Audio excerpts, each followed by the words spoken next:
তোমার একটু আর্লি লাইফটা আমরা আগে যাই, যে তোমার পলিটিক্যাল ক্যারিয়ারটা কিভাবে স্টার্ট হলো। কলকাতা শহরের ইকোলজি, কলকাতা শহরের পরিবেশ, বাস্তুতন্ত্র ধ্বংস করে দেওয়া হচ্ছে। প্রচুর ইল্লিগাল নির্মাণ। এই যাদবপুরে তুমি দেখলে না, ফ্ল্যাট বাড়ি হেলে পড়লো। হ্যাঁ, তুমি বিভিন্ন ওয়ার্ডে গিয়ে যদি যাও, তৃণমূলের কাউন্সিলররা তারা লাগাম ছাড়া এই ধরনের পারমিশন করিয়ে দিয়েছেন।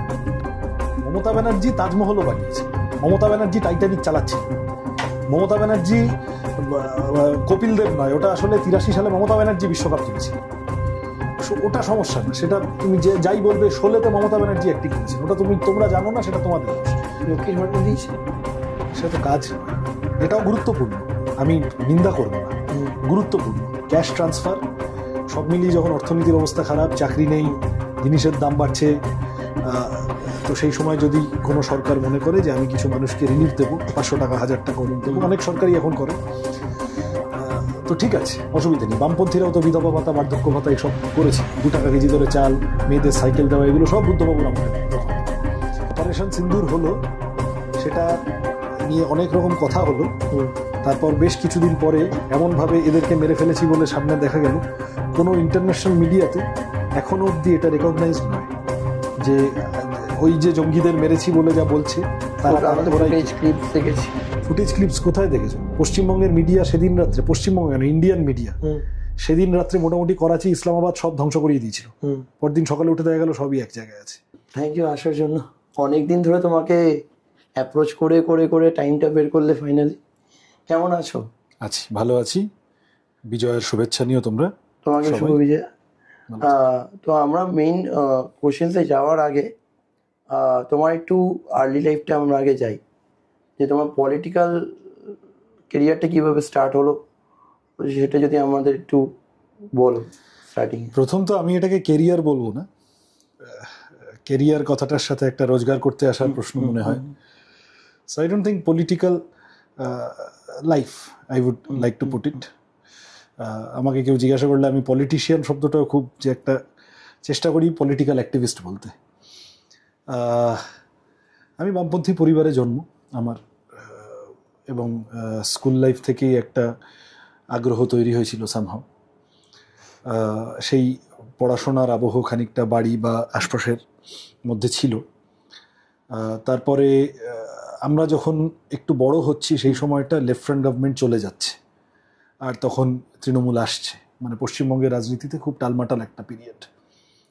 বা তার আগে ইউপিএ 1, লেফটের সাথে দিল্লিতে কংগ্রেসের সরকার, তাদের কিছু ডিফারেন্স হচ্ছে। সব মিলিয়ে রাজনৈতিকভাবে অত্যন্ত ঘটনাবহুল একটা সময়, যেটা আমাদেরকে, আমার প্রজন্মটাকে বেশ খানিকটা তো আমাদেরও নাড়া দিয়েছিল বটে। এবং আমি মানে being born and raised in a leftist family, আমার যেটা খুব কি বলবো মনে হতো যখন বামপন্থীরা আক্রান্ত হচ্ছে, বামফ্রন্টের সরকারটা চলে যাচ্ছে, একটা সময় গেছে রোজ খবরের কাগজে সিপিএম কর্মী খুনের খবর, জঙ্গলমহল বিভিন্ন জায়গায়, সব দিক থেকে আক্রান্ত হচ্ছে সবাই। এই বিভিন্ন কর্পোরেট মিডিয়া, বিভিন্ন সবাই মিলে বলছে যে বামফ্রন্ট কত খারাপ ছিল। তার উল্টো দিকে দাঁড়িয়ে একটা অংশের মানুষ, তারা পশ্চিমবাংলার বামপন্থী ঐতিহ্যকে রক্ষা করে যাওয়ার চেষ্টা করছে। এইটা আমাকে আকৃষ্ট করেছিল যে ভালো সময় তো অনেক মানুষ আসে। সিপিআইএম, লাল ঝান্ডা আমাদের আইডেন্টিটির অংশ। আমরা যদি খারাপ সময় আপহোল্ড করার কাজ না করি তাহলে আর কে করবে? সুতরাং এই জায়গা থেকে ছাত্র রাজনীতিতে আসা, কলতান দাশগুপ্তর খপ্পরে পড়লাম স্কুল লাইফের শেষ থেকেই। তারপরে আস্তে আস্তে সুদীপ্ত গুপ্ত 2013 সালের 2রা এপ্রিল এসএফআই নেতা স্টুডেন্ট ইউনিয়ন ইলেকশনের দাবিতে মিছিল করতে গিয়ে অ্যারেস্ট হয়ে পুলিশ কাস্টাডিতে মরে গেল। এবং মরে যাওয়ার যেদিন মারা যাচ্ছে সুদীপ্তদা, সেদিন মমতা ব্যানার্জি আইপিএল-এর ওপেনিং সেরিমনি দেখছিলেন। তারপর পুলিশ যখন মিডিয়া যখন জিজ্ঞাসা করলো, বললেন যে স্মল ম্যাটার, পেটি ম্যাটার। সুদীপ্তদার মৃত্যুটা আমি সহ আমাদের গোটা প্রজন্মটাকে ভীষণ ভিতর থেকে ঝাঁকিয়ে দিয়েছিল। তখন আরও সলিডিফাইড হয় এই ইচ্ছেটা যে আমার একজন সাথী মরে গেল এইভাবে। তারও আগে পরে আরও বেশ কিছু মানুষ মারা গেছে, এসএফআই কর্মী বেশ কিছু খুন হয়েছে। কিন্তু ওই ঘটনাটা আসলে সুদীপ্তদার সাথে একটা ব্যক্তিগত আলাপের জায়গা ছিল। এখন আমরা যেখানে বসে আছি, বিক্রমগড়, এই 8B, টালিগঞ্জ, নেতাজি নগর, এইসব চত্বরে অনেক আড্ডাও মেরেছি। ওইটা একটা ব্যক্তিগত ক্ষত হয়ে গেছিল, যেখান থেকে আরও জোর করে ঠিক করা যে রাজনীতিই করব, বামপন্থী রাজনীতিই করব, কাম ওয়াট মে করব।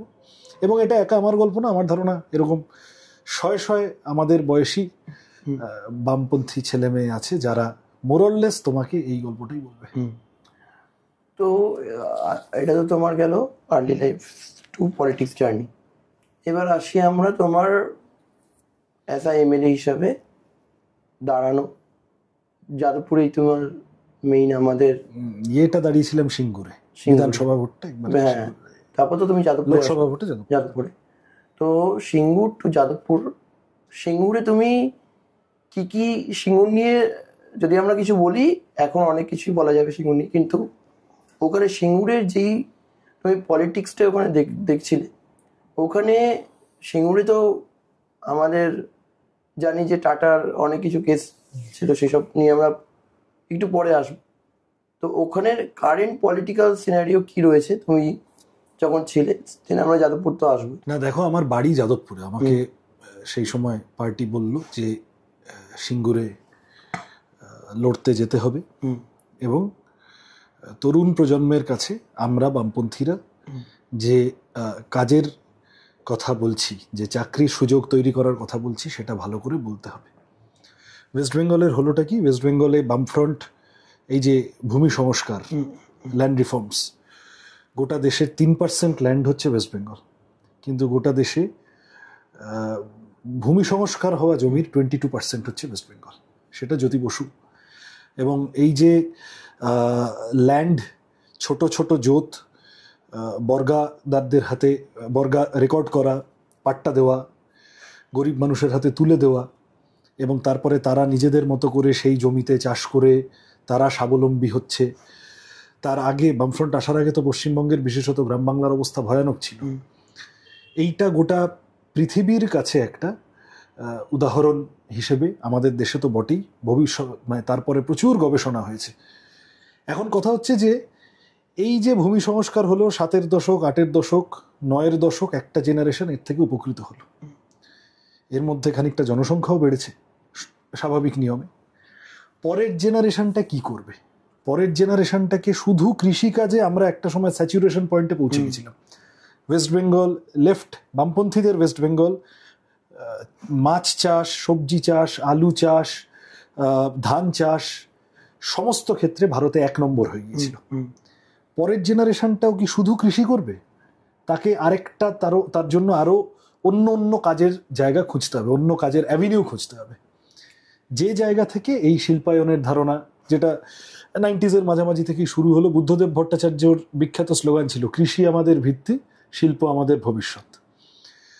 এবং দেয়ারফোর একটা সময় আমার মনে আছে 2004 থেকে 2011 এমপ্লয়মেন্ট জেনারেশনে পশ্চিমবঙ্গ গোটা দেশের মধ্যে 1 নম্বর ছিল।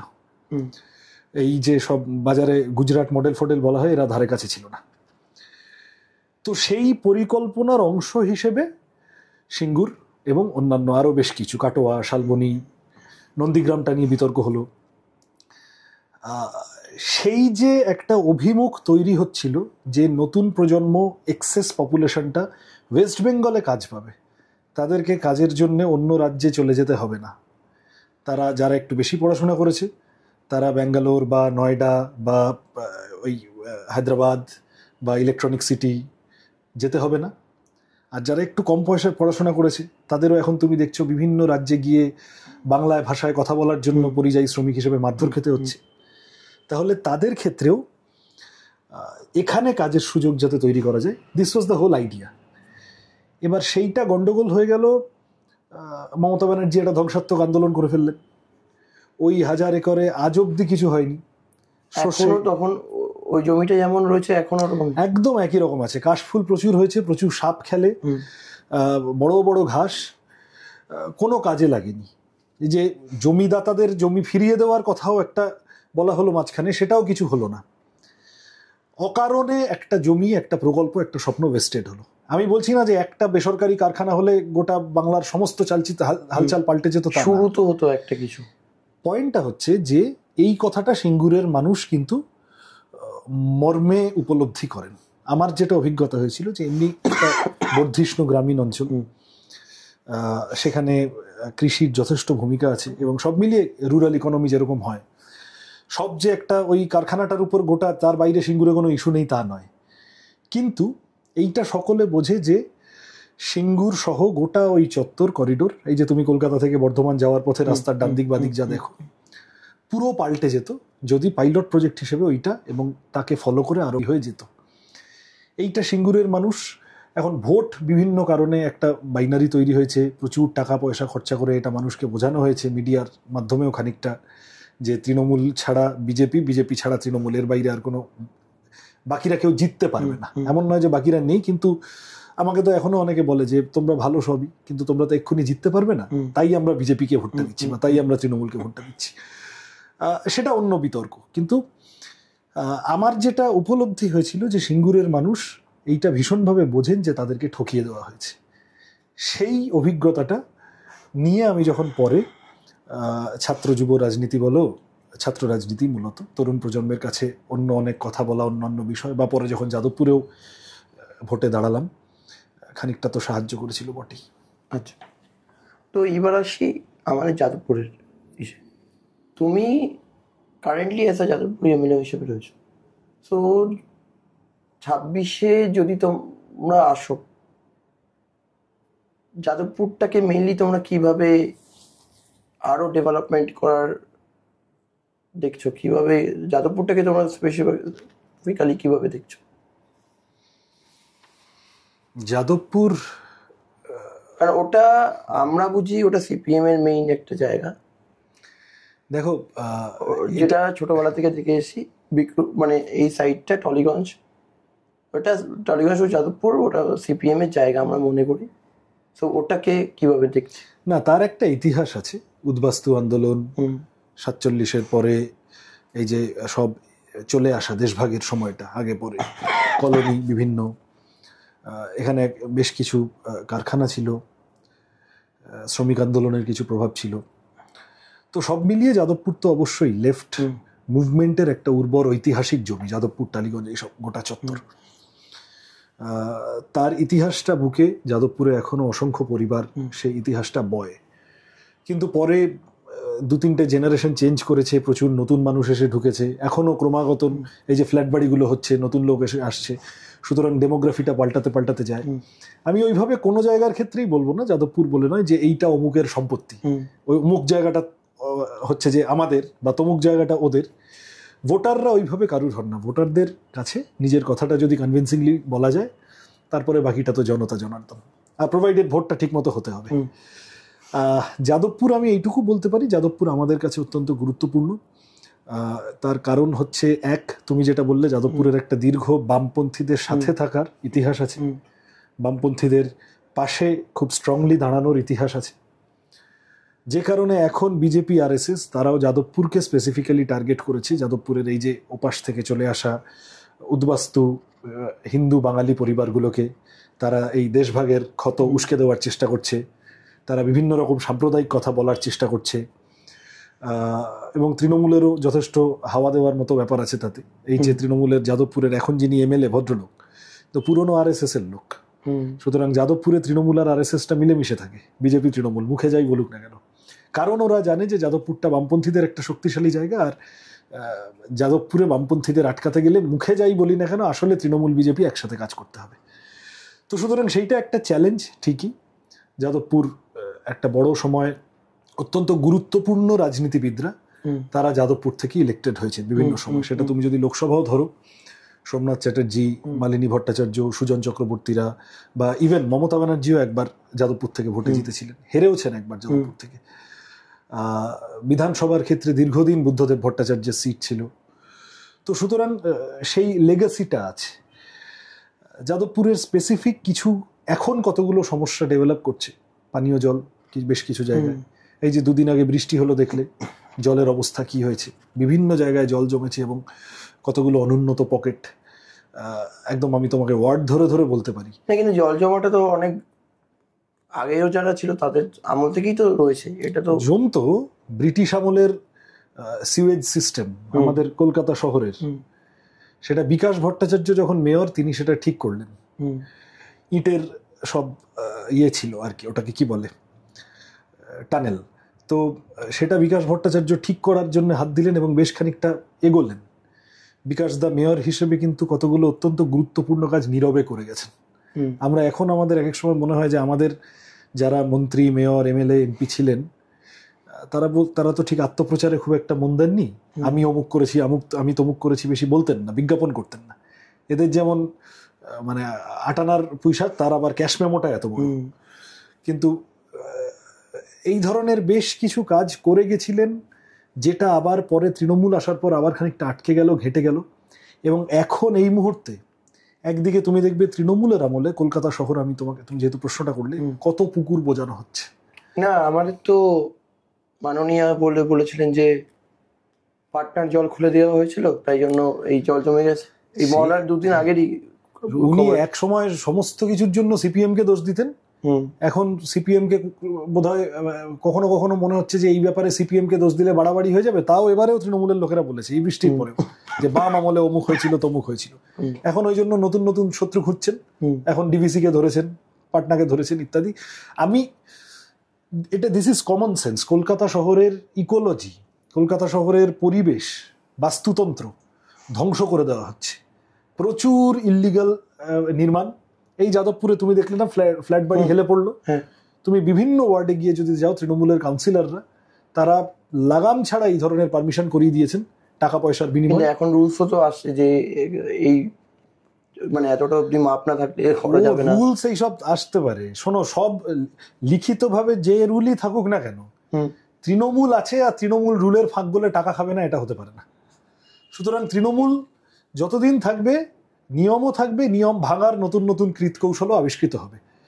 তুমি আমার যেটা খুব কনসার্ন, দেখো যাদবপুরে তো আদারওয়াইজ খুব রাস্তাঘাট, জল, আলো ইত্যাদির একটা অত্যন্ত গুরুত্বপূর্ণ, হিস্টোরিক্যালি গুরুত্বপূর্ণ এলাকা।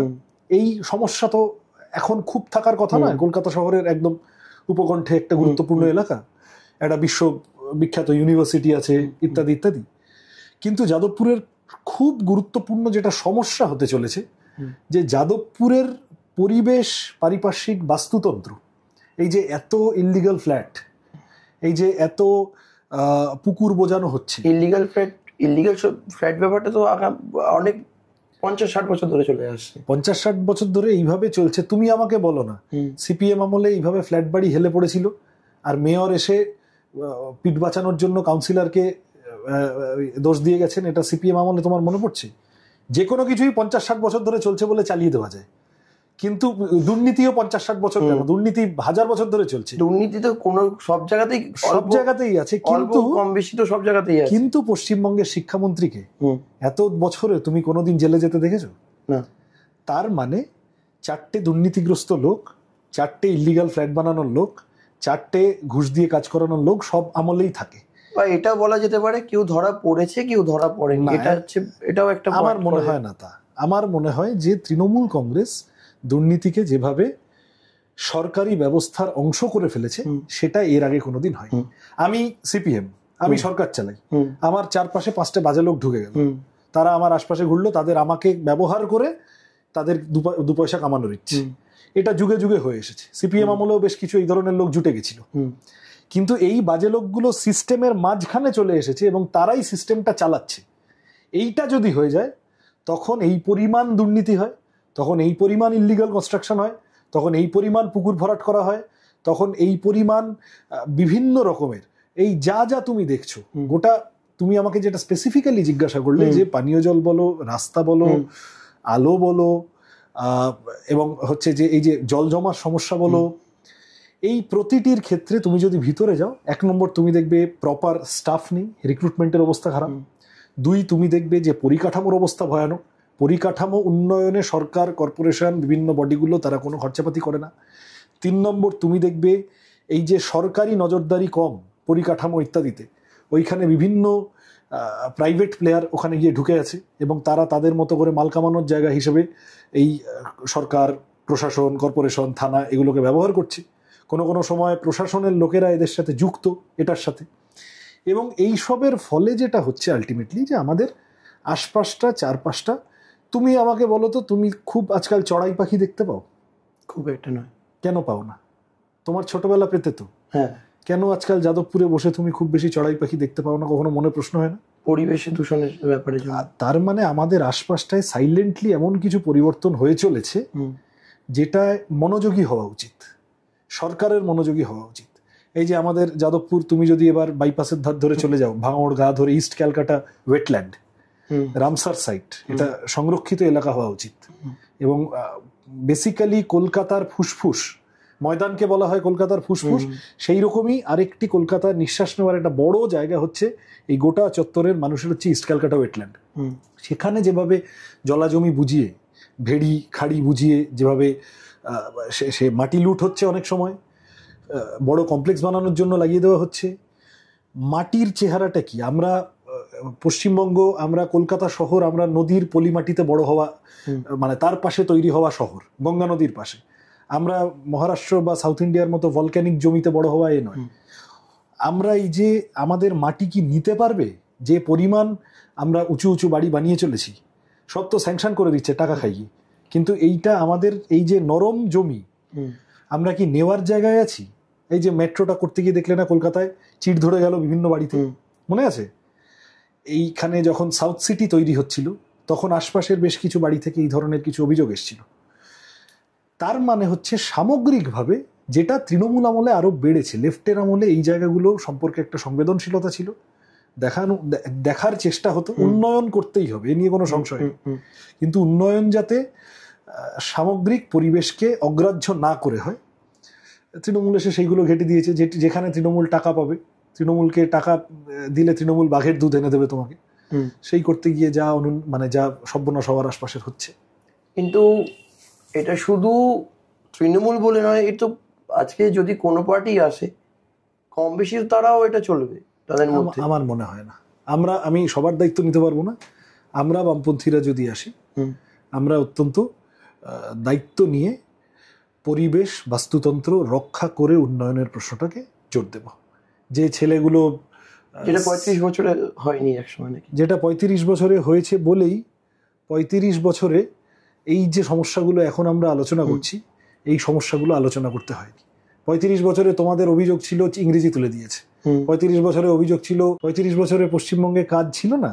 পশ্চিমবঙ্গ, আমি তোমায় একটু আগে তথ্য দিয়ে বললাম যে 2004 থেকে 11, এবং এটা সেন্ট্রাল গভর্নমেন্টের তথ্য, আমাদের তথ্য না। 4 থেকে 11 এমপ্লয়মেন্ট জেনারেশনে 1 নম্বরে ছিল পশ্চিমবঙ্গ 2004 থেকে 11, বুদ্ধদেব ভট্টাচার্যের পিরিয়ডটা। 35 বছরে এমন অনেক কিছু হয়েছে যেগুলো আজ 15 বছর পরে ভুলিয়ে দেওয়ার চেষ্টা হচ্ছে, মানে এমনভাবে দেখানোর চেষ্টা হচ্ছে যে ওইটা একটা ডার্ক পিরিয়ড। অ্যাকচুয়ালি পশ্চিমবঙ্গের মানুষের অগ্রগতির একটা বড় গুরুত্বপূর্ণ ফেজ ওই 34 বছরে গিয়েছে। এবং এখন যারা চালাচ্ছেন, আমি খানিকটা হালকা চালিয়ে তোমায় বলি, আমি এরকম কোনো একটা টিভি চ্যানেলে সম্ভবত তৃণমূলের প্রতিনিধি, এই তুমি যেরকম বললে ওই রকম বলছিল 34 বছরে কিছু হয়নি। আমি তখন তাকে বলি যে আচ্ছা, এই চ্যানেলের ঘর থেকে বেরিয়ে এই বাড়িটার ছাদে আমরা যাব, সল্টলেকে উঁচু স্কাইস্ক্রেপার, হাই রাইজ আর কি, টিভি চ্যানেলের অফিস। ওপরে আকাশের দায়িত্ব নিতে পারবো না আমি। ওপরে আকাশটা বাদ দিয়ে তোমাদের টিভি চ্যানেলের ক্যামেরায় দেখাবে ডান দিকে যতদূর চোখ যায়, বাদিকে যতদূর চোখ যায়, সোজা, আর পিছনে যতদূর চোখ যায়, তুমি যা বাড়ি দেখবে, যা রাস্তা দেখবে, যা আলো দেখবে, যা দোকান দেখবে, যা স্কুল দেখবে, যা হাসপাতাল দেখবে, যা বাসস্ট্যান্ড দেখবে, 99% লেফটের বানানো। তৃণমূল আসার 10 বছর পরেও, 10 বছর, এখন তো 15 বছর হয়ে গেছে। তুমি আমার সাথে যে কোনো জায়গায়, যাদবপুরের যে কোনো মোড়ে তুমি আমার সাথে গিয়ে দাঁড়াও, যাদবপুর তো আমার এলাকা, ওখানে তো আমি রয়েছি, আমি সেটাই বলছি, তুমি যে কোনো মোড়ে গিয়ে দাঁড়াও, তুমি ডান দিক বাদিক তাকিয়ে, সোজা সামনে পিছনে তাকিয়ে যা দেখতে পাবে, তুমি দেখবে এখনো 99% জিনিস বামফ্রন্টের বানিয়ে যাওয়া জিনিস। এরা কোথাও রং করেছে, এরা কোথাও একটা নীল সাদা তার জড়িয়ে দিয়েছে তার উপরে, এরা কিছু একটা করে এরা দেখানোর চেষ্টা করছে, কিন্তু মৌলিক সব কাজই বামপন্থীরা করে গেছে। কিন্তু তাদের বলা হয়েছে যে, আমরা দেখেছি তাদের সময় চাকরির প্রবলেমটা এখনো রয়েছে, ওই টাইমেও ছিল। এই জন্য কিন্তু অনেক পার্টিরা একটু ভোটের সমস্যা হয়। তো এটা নিয়ে তোমার কি মত? কাজের সমস্যা তো বটেই, এটাই তো আমাদের কথা ছিল যে দেখো কাজের একটা, এই যে আমি তোমায় একটু আগে বলছিলাম যে পরের জেনারেশনটা যারা কৃষিতে একটা সাফল্য পাওয়া গেল, পরের জেনারেশনটা কি করবে, এই জন্যেই তো শিল্পায়ন ইত্যাদি ইত্যাদি ইত্যাদি সব ভাবা হয়েছিল। একটা যে আমাদের রাজ্যের ছেলে মেয়েদের আমাদের রাজ্যে কাজ দিতে হবে এটা বোঝা গেছিল বলেই তো বামফ্রন্ট কতগুলো দায়িত্ব, কতগুলো নতুন পরিকল্পনা করেছিল এবং সেটা এক্সিকিউট করা শুরু করেছিল। এই যে সেক্টর 5টা সেক্টর হলো, সেক্টর 5 অব্দি নিউ টাউন তৈরি হলো। সেক্টর ফেক্টর বলে দিদিরা করেছে, তাহলে মাথাটা সম্পূর্ণ খারাপ হয়ে গেছে। আমি জানি না, সবাই জানে এটা বুদ্ধদেব ভট্টাচার্য, সিপিআইএম, বামফ্রন্ট, মিডিয়াতে আমরা দেখতে পাই যে উনি তাজমহলও বানিয়েছেন, মমতা ব্যানার্জি তাজমহলও বানিয়েছেন, মমতা ব্যানার্জি টাইটানিক চালাচ্ছিলেন, মমতা ব্যানার্জি কপিল দেব নয়, ওটা আসলে 83 সালে মমতা ব্যানার্জি বিশ্বকাপ তুলেছিলেন। ওটা সমস্যা না, সেটা তুমি যে যাই বলবে, শোলেতে মমতা ব্যানার্জি অ্যাক্টিং করেছেন, ওটা তোমরা জানো না, সেটা তোমাদের দোষ। তা আমরা সাধারণ লোক, আমরা যা বুঝি তা হলো বাস্তব সত্য, যা তা হলো যে সেক্টর 5, নিউ টাউন, এগুলো সব বামপন্থীদের হাতে তৈরি। তার মানে কাজের সমস্যা খানিকটা সলভ করার চেষ্টা করছিল বামপন্থীরা, এবং সেটা তো সেটা ফলও পাওয়া যাচ্ছিল। আমার প্রশ্নটা হচ্ছে যে হয়ে গেল তো, সিপিএম সরকার থেকে চলে গেছে কতদিন, 14-15 বছর হয়ে গেছে। গত 14 বছরে এই যে তুমি বামফ্রন্ট খারাপ বলে লোক খেপিয়ে ক্ষমতায় এলে, গত 14 বছরে তুমি নতুন কি কাজের সম্ভাবনা তৈরি করলে পশ্চিমবঙ্গে?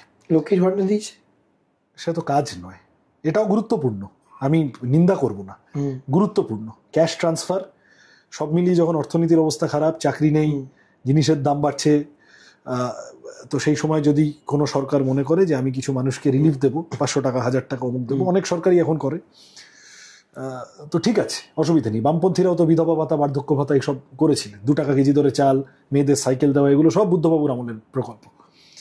এই নামটা পাল্টে পাল্টে নিজের নামে চালায়। এখন যাই হোক, ঠিক আছে, কিন্তু টাকাটা বেশি, 1000 টাকা। তখন 1000 টাকা লাগতো না, আজ থেকে 15 বছর আগে, এখন লাগছে 1000 টাকা। জিনিসের দাম কতটা বেড়েছে, কারেন্টের খরচ বেড়েছে, দুধের প্যাকেটের দাম বেড়েছে, ওষুধের দাম বেড়েছে, সেটাও তো দেখতে হবে। খালি কত দিচ্ছে না, কত কেড়ে নিচ্ছে দেখতে হবে তো।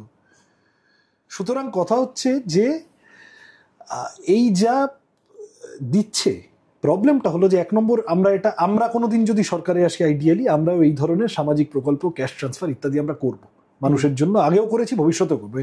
মমতা ব্যানার্জি একটা বিরাট ইউরেকা বলার মতো আবিষ্কার কিছু করেছেন তা না। কথাটা হলো যে এর সাথে সামগ্রিকভাবে অর্থনীতিতে অ্যাসেট ফরমেশনের দিকে মানুষকে উৎসাহিত করতে হয়, কাজ করতে হবে। তাহলে কাজ করলে তুমি একটা ফিজিক্যাল অবদান রাখতে পারবে অর্থনীতির অগ্রগতিতে। তোমার এই যে কি বলবো, অর্থনীতি রোল অন হবে, এবং নতুন করে মানুষের টাকা ঢুকবে, মানুষের শ্রম ঢুকবে। এই যা হচ্ছে, এইটা তো বেসিক্যালি ফাটকা টাকা হচ্ছে, কাজবিহীন টাকা হচ্ছে। 100 দিনের কাজ কোথায়, অন্য 5টা জিনিস কোথায়, শিল্প কোথায়, সরকারি চাকরি তো ছেড়েই দাও, এসএসসি টেট ভাড়ে মা ভবানী হয়ে গেছে, অন্তর্জলি যাত্রা হয়ে গেছে। বেসরকারি কাজও যা হচ্ছে, যে ওলা উবের চালিয়ে বেড়ায়, সুইগি জোম্যাটো, বা ধরো বিভিন্ন রকম যা কাজ করে, এই যে অধিকাংশ তো আন্ডারপেড, প্রচুর ওয়ার্কিং আওয়ার, কিন্তু আসলে যতটা মাইনে পাওয়ার কথা ততটা পায় না। তার মানে জনগণ যতটা প্রাপ্য, তাদের যতটা কাজ করার ক্ষমতা আছে, সেই ক্ষমতা অনুযায়ী টাকা পাচ্ছে না। আর একটা বড় অংশ যারা বেকার বসে আছে, তাদের হিউম্যান রিসোর্সটাকে কাজে লাগানো যায় সমাজকে এগিয়ে নিয়ে যাওয়ার জন্য, কিন্তু সেটা কাজে লাগানো হচ্ছে না। স্কুলগুলোর রিক্রুটমেন্ট তুমি ভাবো, হাসপাতাল বলো, পিএসসি, পুলিশ, প্রতিটি ক্ষেত্রে খোঁজ নিয়ে দেখো, রিক্রুটমেন্ট হচ্ছে না নতুন। রিটায়ারমেন্টের বয়স 58 থেকে 60, 60 থেকে 62, 62 থেকে 65, এখন বোধহয় প্রফেসরদের পারলে 68 বছর বয়স করে দিয়েছে, ছাড়ছে না। এটা প্রতিটি ক্ষেত্রে। তার মানে আমি সমাজে কন্ট্রিবিউট করে আমি একটা উপার্জন করব, এবং তার ভিত্তিতে তারপরে আমার সেভিং ইত্যাদি ইত্যাদি হবে। এই কনসেপ্ট থেকে সরে এসে একেবারে লিকুইড ক্যাশ, যেটা তুমি সেভ করতে পারবে না। 1000 টাকা থেকে তো ভাই সেভিং হয় না, ওটা তোমার একটা হলো, ঠিক আছে, ওটার একটা গুরুত্ব আছে। যারা যে মা কাকিমারা পান, তারা মনে করেন যে ওটা আমার পাও না, ওটা আমার টাকা, ওটার জন্য স্বামীর কাছে হাত পাততে হবে না, ওটা তাদের ডিগনিটির প্রশ্নের সাথে জড়িত, তো দ্যাট ইজ ফাইন, অসুবিধা নেই। কিন্তু শুধু ক্যাশ ট্রান্সফার করে হাতে টাকা দিয়ে বেশি দিন একটা অর্থনীতিকে চালিয়ে নিয়ে যাওয়া যায় না, যদি না সেই অর্থনীতির মধ্যেকার মানুষদের তুমি কাজ দিতে পারো, তাদের কাজে লাগাতে পারো এবং কাজের ভিত্তিতে তাদের অ্যাসেট ফরমেশনের জায়গায় করতে পারো। কিন্তু আমরা আলটিমেটলি রেজাল্ট দেখতে পাচ্ছি ভোট তো সেই দিক দিয়েই আসছে। ভোট কিভাবে হচ্ছে তো সকলে জানে। ভোটের গল্প শুনবে? ভোটের আগের দিন, ভোটের 2-3 এই যাদবপুরে আছে আমি জানি, নাম করব না, ভোটের 3 দিন আগে নাম করতেও এত এত এত এত এত নাম করলে ফালতু অস্বস্তিতে পড়ে যাবে, কোনো মানুষকে বিপদে ফেলা আমার উদ্দেশ্য না। ভোটের আগে এরকম এলাকার পর এলাকা আমি চিনি, মদের বোতল, মাংস, কাঁচা টাকা নিয়ে ঢুকে যাওয়া হয়েছে, হাতে ধরিয়ে দেওয়া হয়েছে এবং বলা হয়েছে যে টাকা আমাদেরকে ভোট যদি এই অঞ্চলে যদি একটা ভোট কম পেয়েছি তাহলে তোদেরকে দেখে নেব, সব ভেঙে চুরে দিয়ে যাব। শহরের মধ্যে হয়েছে, যাদবপুর আরবান সিট কনস্টিটিউয়েন্সি। তা গ্রামে কি হচ্ছে বোঝা যাচ্ছে না। পঞ্চায়েত ভোটের সময় দেখো না, এত যদি সব ভোটে হয় তাহলে ব্যালট চিবিয়ে খেতে হয় কেন? তাহলে সিসিটিভির ওপর কাগজ লাগিয়ে দিতে হয় কেন? তাহলে এত বোমা গুলি মারপিট করতে হয় কেন? অনুব্রত মণ্ডলদের এসব ঢাক বাজাবো আর রসগোল্লা খাওয়াবো না হিসব এইসব করতে হয় কেন? তার কারণ হচ্ছে যে এরাও জানে যে ইলেকশনটা আসলে একটা, ইলেকশনকে প্রহসন বানিয়ে ফেলতে হবে। নির্বাচনকে কেন্দ্র করে, নির্বাচন হচ্ছে এদের কাছে ইনভেস্টমেন্ট। তৃণমূলের কাছে, বিজেপির কাছে এই সংস্কৃতি পশ্চিমবঙ্গে ছিল না। আমরা ভারতে অন্যান্য রাজ্যে, বিশেষত বিজেপির উত্থানের পরে বিভিন্ন রাজ্যে আমরা এগুলো দেখেছিলাম, এত টাকার খেলা এবং সেই টাকাকে ব্যবহার করে ভোট কেনা। এই যে বিহারে দেখছো না কাঁচা টাকা ছড়াচ্ছে, যেভাবে ভিডিও দেখেছো, এগুলো আমরা জানতাম উত্তরপ্রদেশ, বিহার, মধ্যপ্রদেশের সংস্কৃতি। সব পশ্চিমবঙ্গে চলে এলো টাকা, গুন্ডামি এবং কোনোভাবেই যেন মানুষ তার ভোটটা দিতে না পারে। ঠিক যেখানে যা কাজ করেছে, তোমাদের যদি এত তোমরা 100% করে দিয়েছি, 90% করে দিয়েছি, এত যদি তোমাদের কনফিডেন্স থাকে তাহলে মানুষকে মানুষের ভোটটা দিতে দাও। পৌরসভা ভোটে কলকাতা শহরে এত বিরোধীদের ওপর অত্যাচার হয় কেন? এইবারের পুজোয় আমি জানি সিপিএম এর বুক স্টল ভাঙচুর করেছে বেশ কিছু জায়গায়। তা যে নিজের কাজে এত কনফিডেন্ট তার তো বিরোধীদের ওপর আক্রমণ করতে লাগে না। সুতরাং পশ্চিমবঙ্গে এখনো ভোট ঠিক মতো হচ্ছে না। প্রার্থী হিসেবে আমার অভিজ্ঞতা হলো ইলেকশন কমিশন বড় বড় কথা বলে আসে, কিন্তু এখানে এসে তৃণমূলের কথা ছাড়া কারোর কথা শোনে না। পুলিশ প্রশাসনের একটা বড় অংশ পারচেজড হয় ভয় নয় ভক্তিতে, এবং সব মিলিয়ে এমন একটা পরিবেশ তৈরি করা হয়েছে যেখানে বিরোধীদের ব্রিদিং স্পেস তো ছেড়েই দাও, সাধারণ মানুষেরও নিজের কথাটা বলার অধিকার খুব বেশি নেই। এইখান থেকে বাংলাকে উদ্ধার করা আমাদের বড় চ্যালেঞ্জ। কিন্তু এই যেগুলো তুমি পয়েন্টসগুলো বললে, এগুলো তো আগেও হয়েছে, কিছু তো হয়েছে বটেই, আগেও তো এগুলো হয়েছে। তো তখন তো এইগুলো সমস্যার কিছু সমাধান। আমি তাহলে তোমাকে বলি 2006 সালে কে জে রাও, না জানলে দেখে নিও পরে, নির্বাচন কমিশন লাভ দিয়ে এসেছিল এবং গোটা দেশ জুড়ে এই ক্যাম্পেইন হয়েছিল যে সিপিএম এত বছর জিতছে ভোটে, সব এই তুমি যে খুব কথা বললে লুট করে গুন্ডামি করে জিতছে অমুক তমুক। পশ্চিমবঙ্গে এইবারে একটা আমরা একদম নির্ভুল ইলেকশন করে দেখিয়ে দেবো, সিপিএমকে ট্যাপও করতে দেবো না, সমস্ত হারমাত গুন্ডাকে পার্টি অফিসে ঢুকিয়ে রাখবো, মানুষ যাতে নিজের ভোট দিতে পারে ইত্যাদি বড় বড় কথা বলে এসেছিল ইলেকশন কমিশন। এবং ন্যাচারালি মমতা ব্যানার্জি তাতে হাওয়া দিয়েছিলেন ইত্যাদি, সব মিলিয়ে কেউ বলেনি যে ভোটটা ভুলভাল ভোট হয়েছে। 100% ফ্রি অ্যান্ড ফেয়ার ইলেকশনের পরে বামফ্রন্ট 235টা সিট পেয়েছিল, তৃণমূল 29টা সিট পেয়েছিল, 29 না 30। পশ্চিমবঙ্গে বামপন্থীদের এইটা রিতম আমি বলছি, এইটা একটা রং টেন্ডেন্সি হচ্ছে। যদি তৃণমূলের সমস্ত কাজকেই আজকে তৃণমূল 15 বছর পরে যা করছে, এইটার যে কোনো অভিযোগ এলেই যদি এটাকে ইকুয়েট করতে শুরু করো যে আগেও তো হতো, সিপিএম এর আমলেও তো হতো, আসলে তুমি আজকের অপরাধগুলোকে লঘু করছো।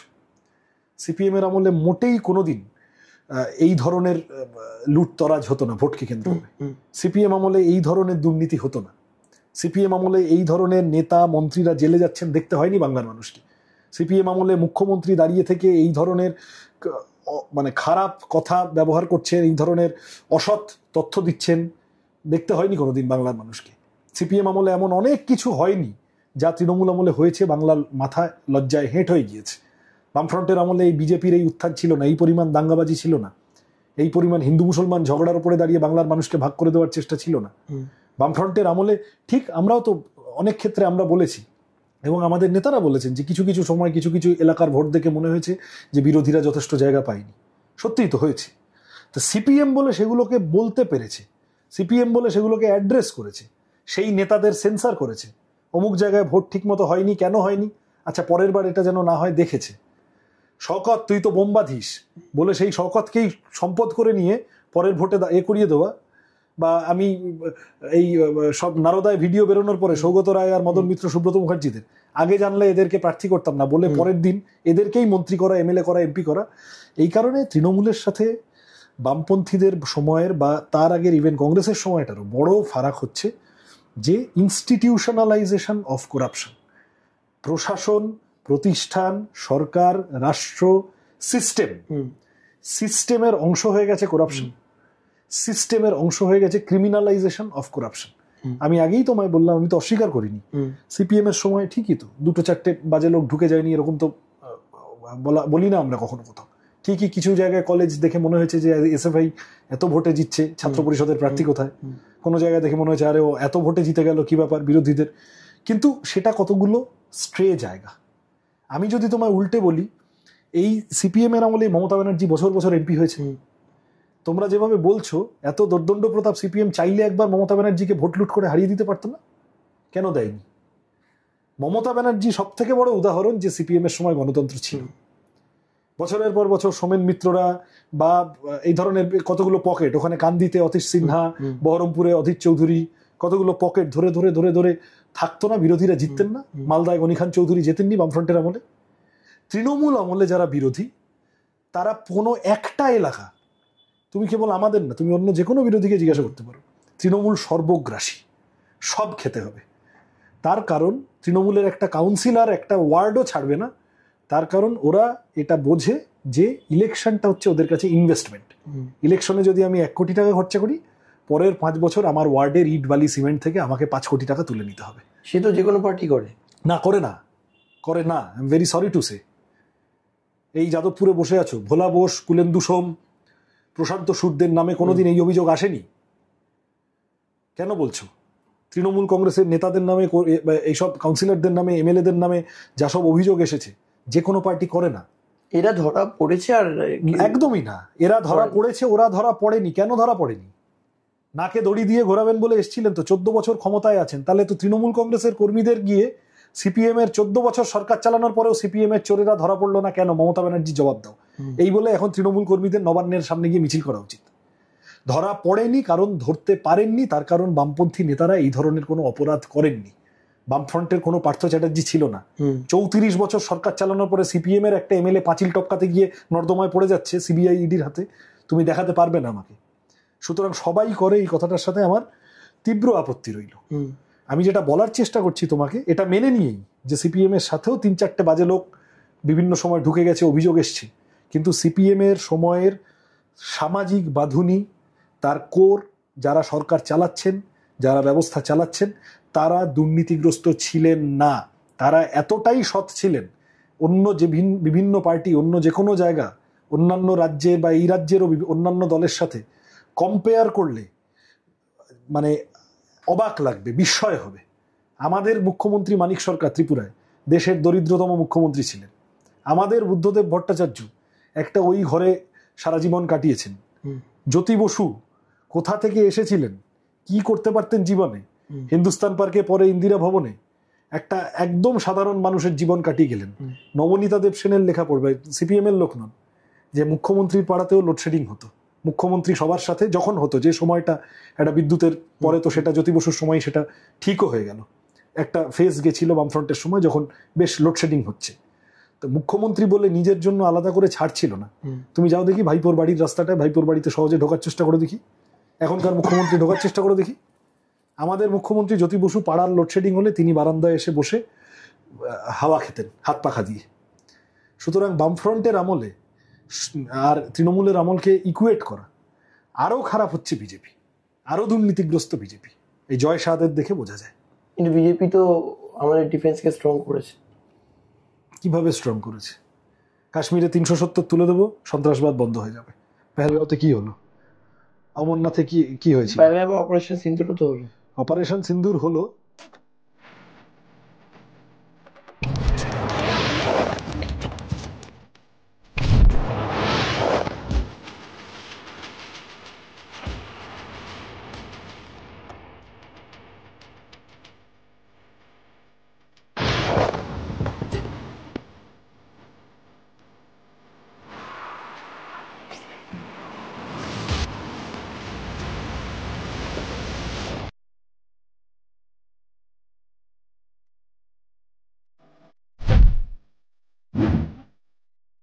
সেটা নিয়ে অনেক রকম কথা হলো।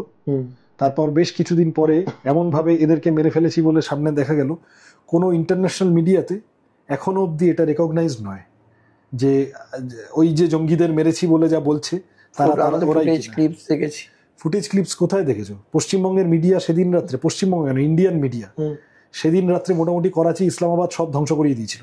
পরদিন সকালে উঠে দেখা গেল সবই এক জায়গায় আছে। এবং পাকিস্তানেও একইভাবে সেই দেশের মিডিয়া সেই দিন রাত্রে দিল্লি, মুম্বাই, কলকাতা ধ্বংস করে দিয়েছিল। পরদিন সকালে উঠে দেখা গেল। এটাকে বলে যুদ্ধ উন্মাদনা তৈরি করা। আসলে ফিরোজপুরে বা বিভিন্ন জায়গায় এই যে একটা পরিবেশ তৈরি হলো, তাতে যে সাধারণ মানুষের প্রাণ গেল, তাদের কথাও তো ভাবা উচিত। আমার দেশের মানুষের প্রাণ গেল তো, লড়লো অপারেশন সিন্দুরে, লড়লো আমাদের দেশের সেনাবাহিনী, আর্মি, এয়ারফোর্স, এবং ভামিকা সিং এবং সোফিয়া কুরেশি তারা সামনে এসে ব্রিফ করলেন। এই যে আমাদের ভদ্রলোক বিক্রম মিশ্রি IAS, তিনি ব্রিফ করছিলেন। তো তার পরিবারকে অবধি বিজেপি টুইটারে অ্যাটাক করতে ছাড়লো না। বিজেপির নেতা সোফিয়া কুরেশিকে সন্ত্রাসবাদীদের বোন বললো না। গোটা দেশ জুড়ে পাকিস্তানের সাথে একটা যুদ্ধ উন্মাদনার পরিবেশকে ব্যবহার করে দেশের মধ্যে সংখ্যালঘু মানুষকে এবং যারা যুক্তি দিয়ে কথা বলতে চাইলো তাদেরকে অ্যাটাক করা শুরু হলো। বিজেপি যুদ্ধকে ব্যবহার করে, আমি যদি তোমাকে পাল্টা জিজ্ঞাসা করি, আচ্ছা আজমাল কাসাব তো কংগ্রেস আমলের ঘটনা, আজমাল কাসাব তো জেলেও গেল, ফাঁসিও হলো, সবই হলো, কিন্তু আজমাল কাসাবের সময় তো গেল।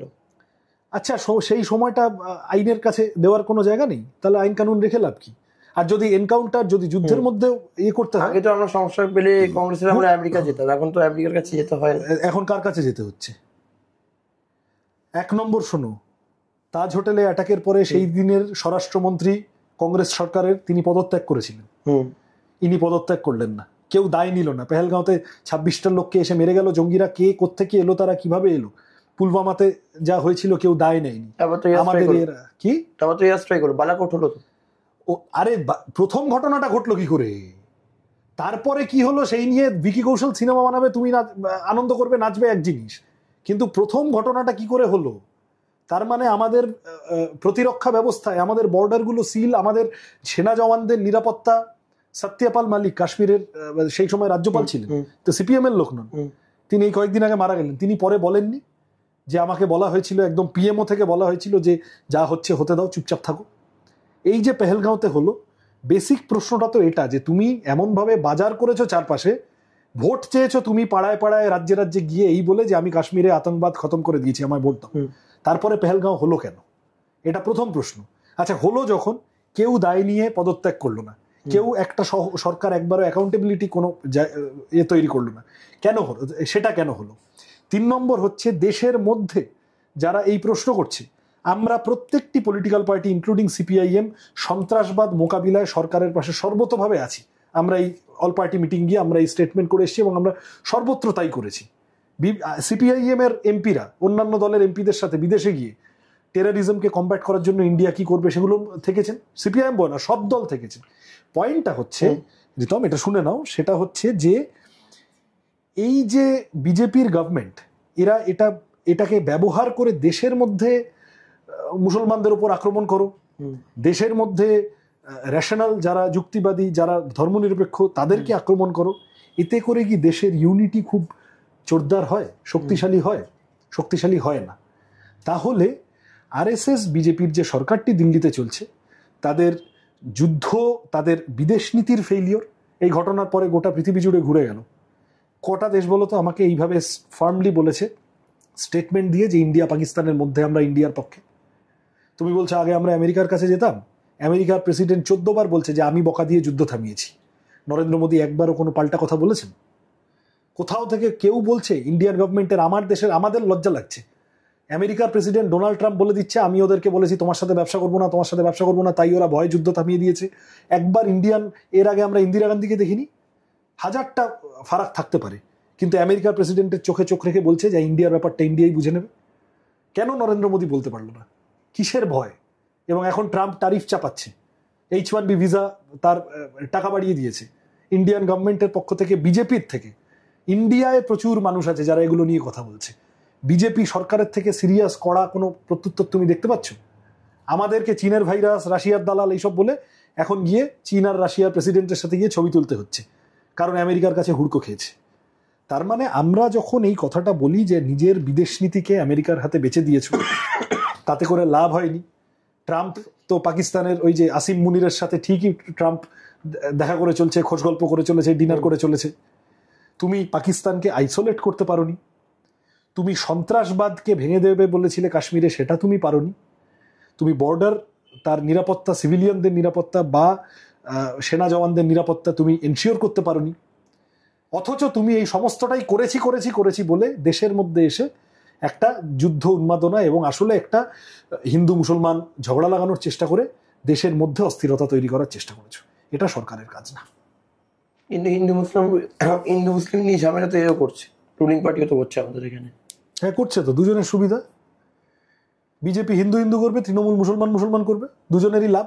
তৃণমূল জানে বিজেপি অপোজিশনে থাকলে আমার পোয়া বারো, আমি বিজেপির জুজু দেখিয়ে মুসলমান ভোট পাবো।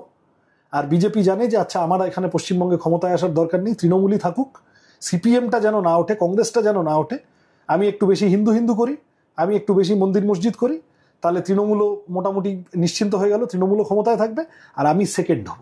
এই তো পরিষ্কার অঙ্ক।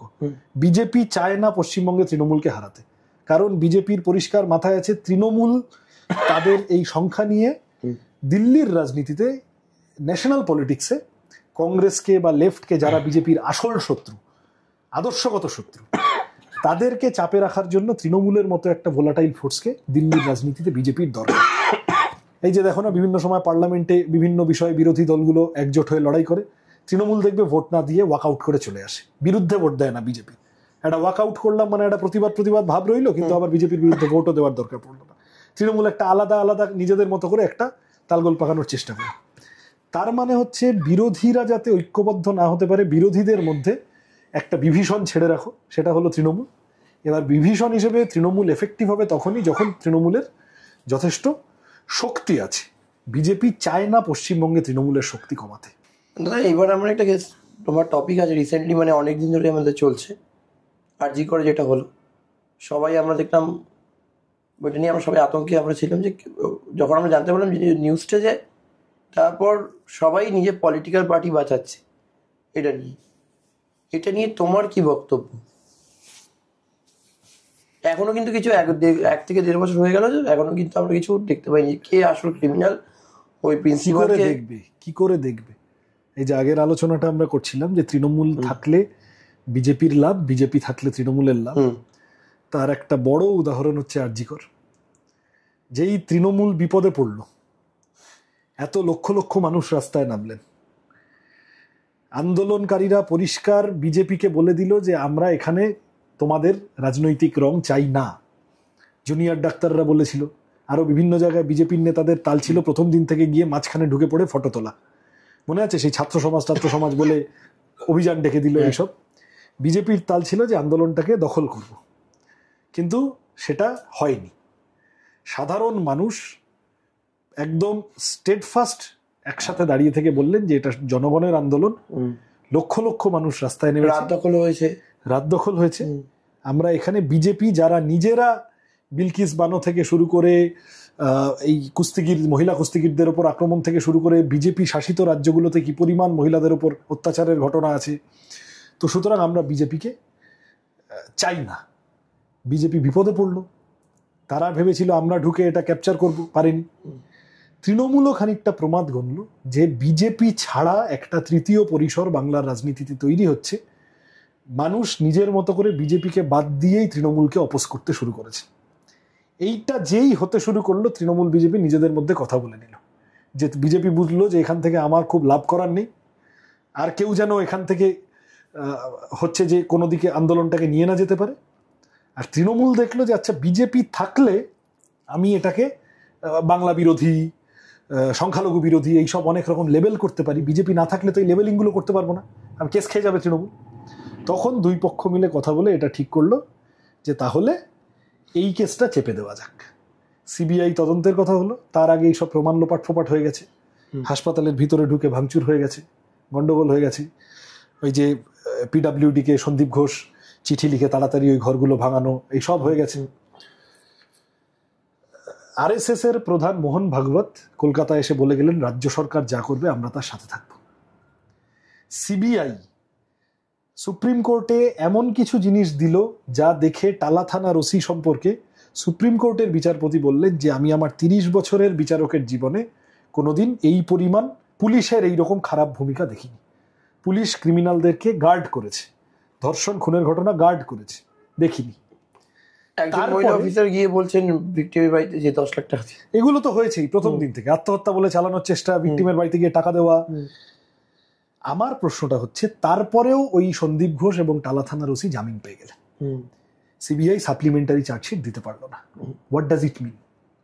তার মানে নিশ্চয় দিল্লিতে যারা সরকার চালান তারা সিবিআইকে বলে দিয়েছেন এই কেসটা হালকা খেলো, এই কেসটা ঝুলিয়ে দাও, ডাইলিউট করে দাও।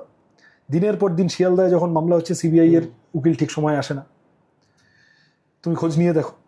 বকা খেয়েছে কোর্টের কাছে, তারপরে হঠাৎ নিজে নিজে সুপ্রিম কোর্ট নিয়ে নিল যে এইটা আমরা দেখবো এই ম্যাটারটা। আচ্ছা ঠিক আছে, সুপ্রিম কোর্টে গিয়ে শুনানি ইত্যাদি হলো। সিবিআই এর তো এতদিনে যে সিবিআই অ্যাপারেন্টলি তদন্তে এতটাই অগ্রগতি ঘটিয়ে ফেলতে পেরেছিল যে তাদের দেওয়া এভিডেন্স দেখে কোর্টের বিচারপতি বললেন যে 30 বছরে আমি পুলিশের এত খারাপ রোল দেখিনি কোনোদিন। সেই সিবিআই তারপরে কেন ব্যাকট্র্যাক করে গেল? কি হলো যে সিবিআই এখনো অবধি এদের অপরাধীদের ধরতে পারছে না এবং অপরাধীদের বিরুদ্ধে চার্জশিট দাখিল করতে পারলো না? এবং যেভাবে সাজানো হলো যে একমাত্র এই সিভিক ভলান্টিয়ারটাই দোষী আর বাকি কেউ দোষী না, সত্যিই কি তাই? বাকি যা যা অনুষঙ্গ যা যা ছিল, অন্য অনেক লোকের ইনভলভমেন্টের প্রশ্ন ছিল, কতজন অ্যাক্টটার সাথে যুক্ত থেকেছে আমি বলতে পারবো না, রেপ অ্যান্ড মার্ডারের অ্যাক্টের সাথে।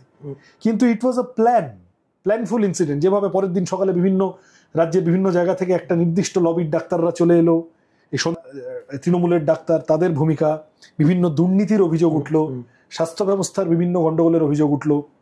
তাহলে এই কথাগুলো সামনে চলে আসার পরেও সেই তদন্ত ঝুলে গেল, এটা কার দোষ?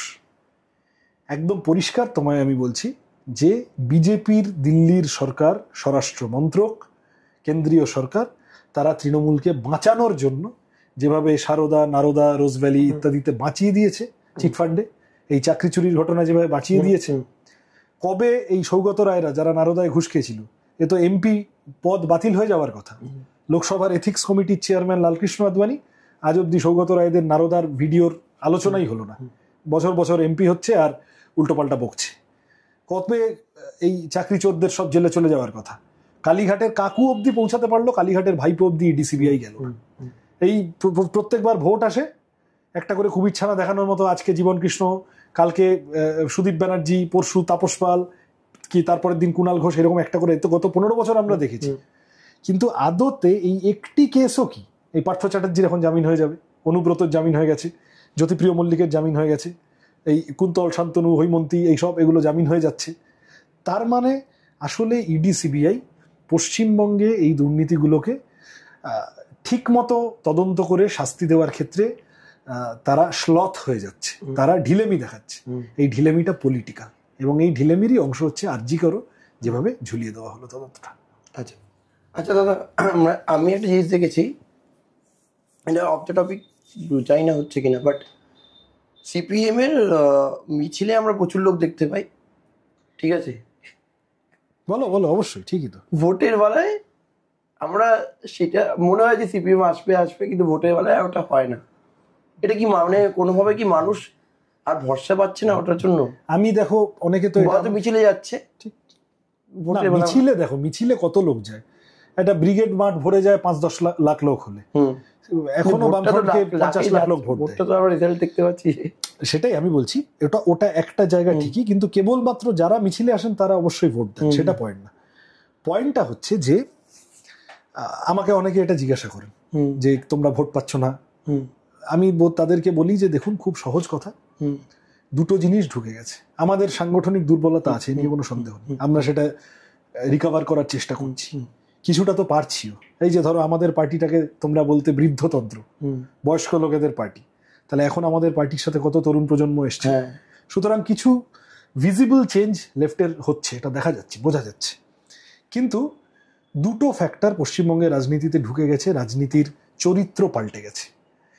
এক হচ্ছে টাকা, তুমি চাও বা না চাও রিতম, আমার পক্ষে এই পরিমাণ বিপুল বেআইনি টাকা নিয়ে রাজনীতি করা সম্ভব না।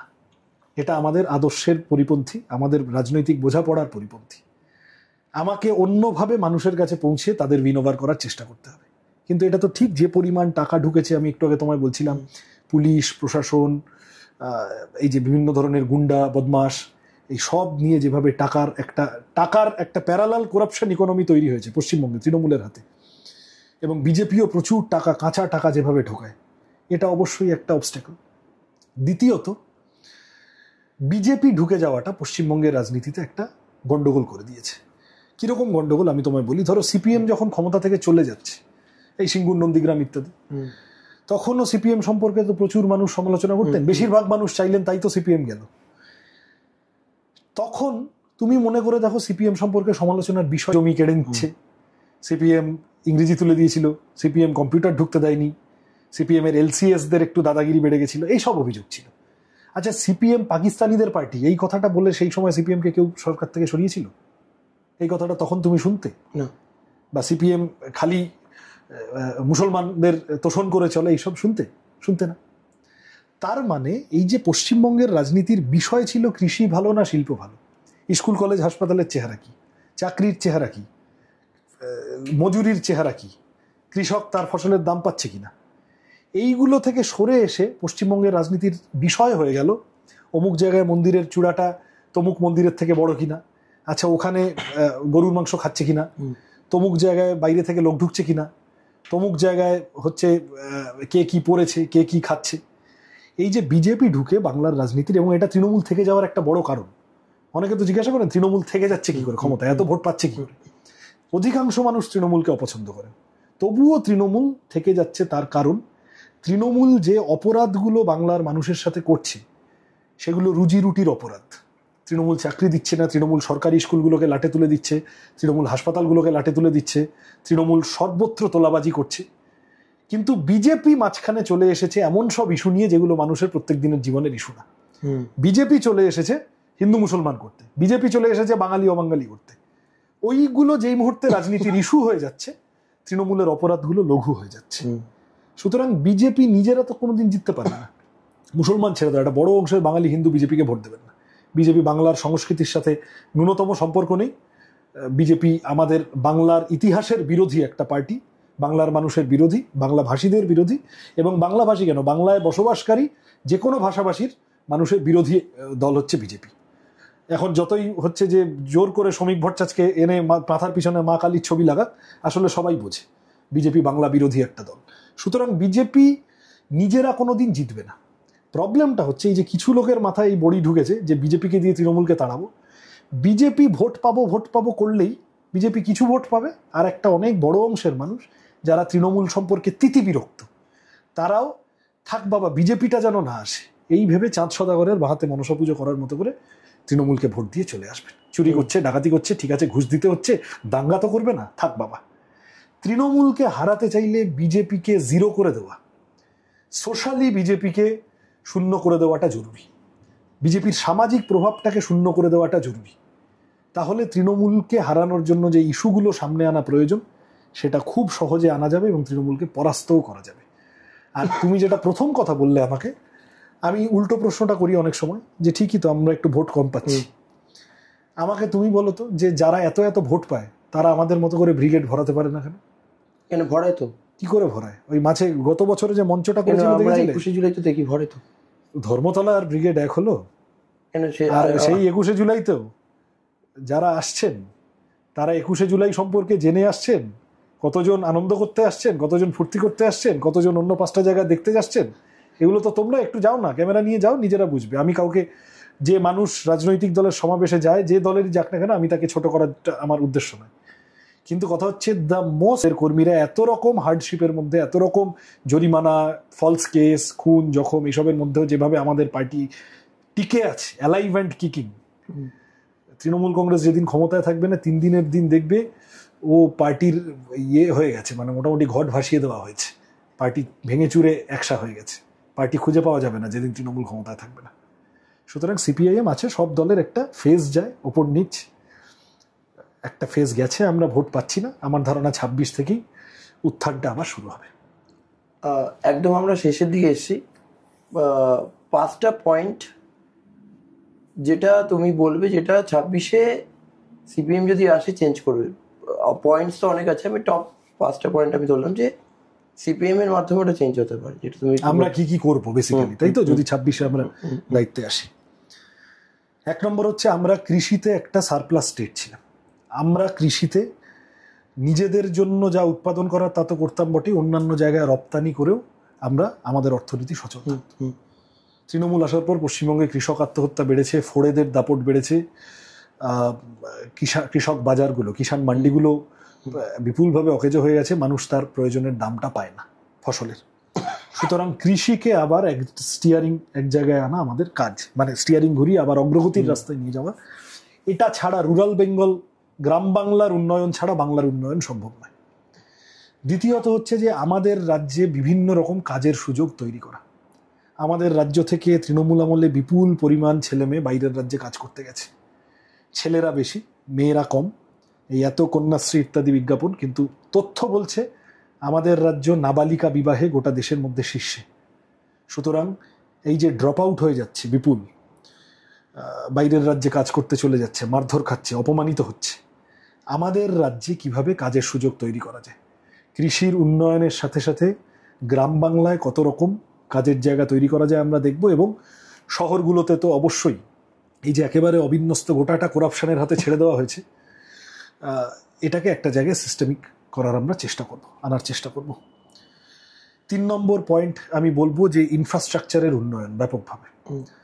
আমাদের রাজ্যে হাজার হাজার স্কুল বন্ধ হয়ে যাবে, আমাদের পরবর্তী প্রজন্ম গরু ছাগল হয়ে তৈরি হবে, আর তারপরে আমি আশা করব যে বাঙালি আবার জগৎ সভায় শ্রেষ্ঠ আসন লবে। এটা হয় না। আমাদের রাজ্যের যে হিউম্যান রিসোর্স, 9.5 কোটি 10 কোটি লোকের রাজ্য, তাকে এডুকেট করা এবং তারপরে তার হাতে কাজ দেওয়া, সে যাতে মোটামুটি কম খরচে তার শৈশব কৈশোর কাটিয়ে নিতে পারে, তার পরিবারের যেন চিকিৎসার ক্ষেত্রে অভাব না হয়, তার যেন অন্য 5টা সামাজিক সাপোর্ট থাকে। প্রয়োজনে আমরাও এই ক্যাশ ট্রান্সফার পলিসি করব। আমি আগেই বলছিলাম, আগেও আমরা করেছি, ভবিষ্যতেও করব। কেরালায় বামপন্থীদের সরকার চলে, এমন ভাবার কোনো কারণ নেই যে এই 1000 টাকা 500 টাকা দেওয়ার পরিকল্পনা সব বন্ধ হয়ে যাবে বামফ্রন্টেলে। এগুলো চলবে। এর সাথে সাথে আমরা পরিকাঠামো উন্নয়নে বড় জোর দেব, যেটা তৃণমূল আমলে একদম ধসে গেছে। মাঝখান দিয়ে রাস্তা ভালো, গ্রামের ভিতরে গেলেই তুমি দেখবে ওই রাস্তা টাকা খেয়ে নিয়েছে প্রধান বা ব্লক সভাপতি। 100 দিনের কাজ, আমি এই যে আগের কথাটা বললাম যে ফেরত আনার চেষ্টা, ওটাকে আমরা পারলে 150 দিনের কাজ করার চেষ্টা করব। রাজ্য সরকার আরো 50 দিনের দায়িত্ব নেবে। 3টে কাজ বললাম। 4 নম্বর ক্ষেত্রে এইটা আমি বলতে পারি তোমাকে, আমি একটা বড় কথা বললাম যে একটু আগে আমরা আলোচনা করছিলাম যে পরিবেশ বান্ধব উন্নয়ন একটা গুরুত্বপূর্ণ বিষয়। গোটা রাজ্যের ক্ষেত্রে উন্নয়নের অভিমুখ তৈরি করার ক্ষেত্রে এইটা আমাদের একটা গুরুত্বপূর্ণ, আমরা জোর দেব এই জায়গায় যে আমাদের রাজ্য প্রাকৃতিকভাবে অসম্ভব বৈচিত্র্যপূর্ণ। একটা রাজ্যের মধ্যে তুমি পাহাড় পাবে, জঙ্গল পাবে, সমুদ্র পাবে, এত নদীমাতৃক সভ্যতা সব মিলিয়ে এই রাজ্যটা বিভিন্নভাবে ধসে যাচ্ছে। বেআইনি কয়লা খাদান, বালি খাদান, পরিবেশের বিপুল ক্ষতি হচ্ছে। কয়লা বালি তো সামনে এসেছে, এরকম কত রকম ভাবে হচ্ছে, আর শহরের ক্ষেত্রে এইসব বেআইনি ফ্ল্যাট সামনে এসেছে। সুতরাং পরিবেশ বান্ধব উন্নয়ন একটা বড় জিনিস, গুরুত্বপূর্ণ জিনিস। আর হচ্ছে যে সব মিলিয়ে আমি তোমাকে ইনফ্রাস্ট্রাকচার বললাম, আমি কাজের সুযোগ বললাম, লেখাপড়া ইত্যাদি বললাম, কৃষির বেটারমেন্ট বললাম। ম্যানুফ্যাকচারিং সেক্টর তৈরি না করলে সার্ভিস সেক্টর তৈরি হয় না। সার্ভিস সেক্টর ম্যানুফ্যাকচারিং সেক্টরের কম্বিনেশন না থাকলে একটা অর্থনীতি স্টেবল হয় না। তৃণমূলের অর্থনীতির সাথে আমাদের মূল ফারাকটা হচ্ছে এই যে 500 টাকা 1000 টাকা দিচ্ছি, বা ছেলে মেয়েদের বলে দিচ্ছি তোমরা গিয়ে চপের দোকান করো, তোমরা গিয়ে রোলের দোকান করো, তোমরা গিয়ে যা পারো করো। একটা বড় অংশের প্রজন্ম, মানে এই তরুণ প্রজন্ম, তোমার একটা বড় অংশের মানুষ, তারা অত্যন্ত কম পয়সায় কম আয়ে কষ্ট করে চালাতে হচ্ছে। ওপরটা চকচকে আছে, কিন্তু সত্যি রোল বেচে কতটা হচ্ছে, সত্যি র্যাপিডো চালিয়ে কত আয় হচ্ছে, আমি বোঝাতে পারছি আমার পয়েন্টটা? সুতরাং সাস্টেনেবল এমপ্লয়মেন্ট, স্থায়ী শব্দটা আমি যদি ব্যবহার নাও করি, নিশ্চিত নিরাপদ কাজের জায়গা, কাজের পরিবেশ সুযোগ তৈরি করা, শুধু এমপ্লয়মেন্ট নয়, সাস্টেনেবল এমপ্লয়মেন্ট একটা গুরুত্বপূর্ণ জিনিস। আমার তোমার সাথে কথা বলতে বলতে এই জিনিসগুলো মাথায় এলো কয়েকটা। আরও বেশ কিছু আছে, ধরো আমাদের রাজ্যে যেগুলো সামাজিকভাবে অনগ্রসর অঞ্চল, যেগুলো বা যে মানে যে অংশের মানুষ, এসসি, তার মধ্যে অনেক রকম ভাগ আছে, ট্রাইবস, মাইনরিটিস, মেয়েদের উন্নয়নের প্রশ্নে তৃণমূল একটা বলে যে আমরা ওদের মহিলা নেত্রী বেশি, এমপি এমএলএ ইত্যাদিতে ঠিকই রিপ্রেজেন্টেশন বেশি, কিন্তু পশ্চিমবঙ্গে সাধারণভাবে মেয়েদের অবস্থা কি পরিমাণ নির্যাতনের ঘটনা মেয়েদের মধ্যে। এই যে আমি তোমার নাবালিকা বিবাহ একটা উদাহরণ দিলাম, এই ধরনের কতগুলো জায়গায় যে প্রশ্নগুলো ওই লন্ডনে কেলগ কলেজে এসএফআই কর্মীরা করেছিল মমতা ব্যানার্জিকে, উনি খেপে গেলেন। তাহলে আমাদের রাজ্যে সামগ্রিকভাবে মেয়েদের, এবং আমি ওর বিভিন্ন এই ধরনের এসসি এসটি মাইনরিটি ওবিসির কতগুলো অংশ, তার একটা উন্নয়ন শুধু অর্থনৈতিক নয়, তাদের মর্যাদার প্রশ্নটাকে সামনে রাখা, সাম্প্রদায়িক সম্প্রীতি ফেরানো, শান্তি ফেরানো আমাদের প্রায়োরিটি থাকবে তো বটে। ওকে, তো আমরা অনেকটা টাইম পেরিয়ে গেল, মানে তোমার সাথে কথা বলতে বলতে এতটা ভালো লাগলো। তো থ্যাংক ইউ আসার জন্য। আশা করছি আরও কয়েকটা পডকাস্টের আমি পেতে পারি। Thank you. তো থ্যাংক ইউ। আমরা আজকে এখানে শেষ করছি। ভালো থেকো।